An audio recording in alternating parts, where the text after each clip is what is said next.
Di desa pula kita menemukan bibit-bibit kepemimpinan. Semua ini Bapak sekalian yang ada di Republik ini kalau ditanya dulu di mana, minimal kakeknya dari desa. Minimal kakeknya dari desa. Betul tidak? Nah, tapi juga di desa kita punya banyak masalah Bapak Ibu.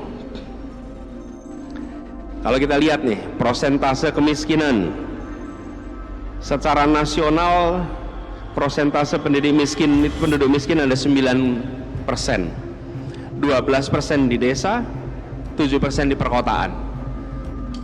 Ini tidak boleh diteruskan. Kita harus kurangi angka kemiskinan, dan di desa justru harus meningkat kesejahteraannya dan menurun angka kemiskinannya. Kunci untuk kita semua. Tapi juga yang tidak kalah penting, kebutuhan dasar, pendidikan, kesehatan, air bersih, bahkan akses pada sanitasi semacam MCK, dan fasilitas-fasilitas ini Bapak Ibu sekalian makin hari sudah menjadi makin kebutuhan. Karena itu kita melihat ke depan, ketika membayangkan desa, maka harus membayangkan desa yang sehat. Tidak harus menjadi kota, tidak harus berubah dalam artian struktur lingkungannya, tetapi menjadi desa yang sehat, desa yang warganya merasakan kemajuan, kebahagiaan, dan basisnya tetap pedesaan. Tapi sebelum ke sana Bapak Ibu, teman-teman abdesi yang saya hormati, saya ingin kasih gambaran sedikit perjalanan Indonesia. Bulan depan kita masuk ulang tahun Republik yang keberapa? 78. Kita 78 tahun sebagai Republik. Coba kita lihat potret desa kota 78 tahun. Ada gambarnya. Nah ini dia. Bapak Ibu, saat kita merdeka, penduduk Indonesia yang di perkotaan hanya 15%. 85% penduduk kita ada di desa. Diperkirakan pada tahun 2045 kita usia 100 tahun, maka di desa 30%, di kota 70%. Hari ini 57% penduduk di kota, 43% penduduk di desa. Ini ada angkanya Bapak sekalian. Jadi ketika kita menyaksikan jumlah penduduk desa berkurang, jumlah penduduk kota meningkat, grafik yang kanan menggambarkan juga nih, jumlah penduduk Indonesia tahun 61 itu 91 juta. Bapak Ibu lihat angkanya nih. Sekarang di 2023 udah 273. Kita meningkat jumlah penduduknya luar biasa. Di sisi lain, luas sawah kita masih stabil. Kelihatan bukan Bapak sekalian?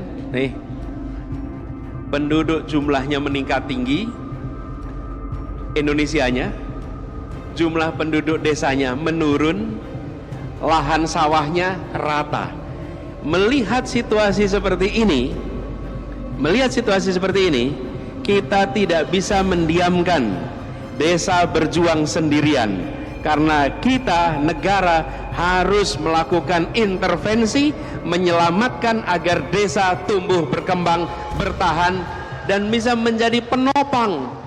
Bapak Ibu bayangkan, kalau penduduk kotanya meningkat, penduduk desa menurun, jumlah sawah menurun, ya menurun nih, ketahanan pangan kita menjadi tantangan.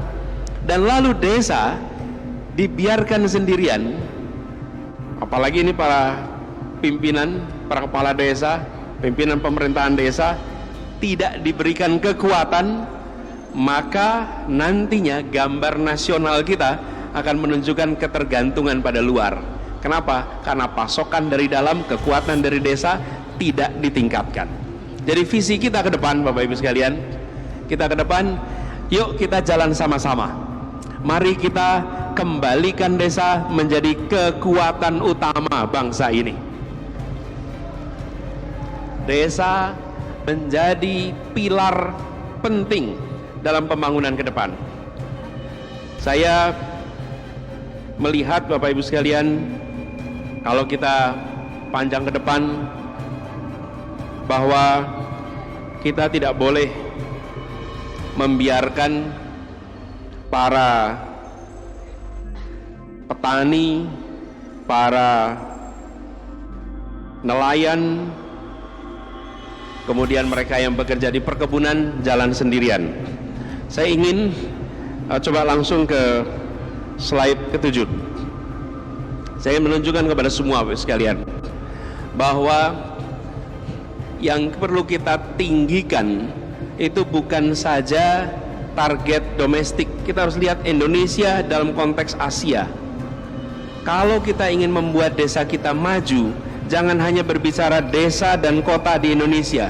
Bagaimana desa dimajukan supaya Indonesia bisa menjadi lumbung pangan Asia, sehingga kekuatan desa itu tumbuhnya lebih besar. Kalau kita hanya dorong di tingkat nasional, Bapak Ibu sekalian, nanti target kita itu rendah. Tinggikan supaya semua yang kita kerjakan di desa itu punya dampak yang lebih besar di desa-desa kita. Lahan kita subur, air kita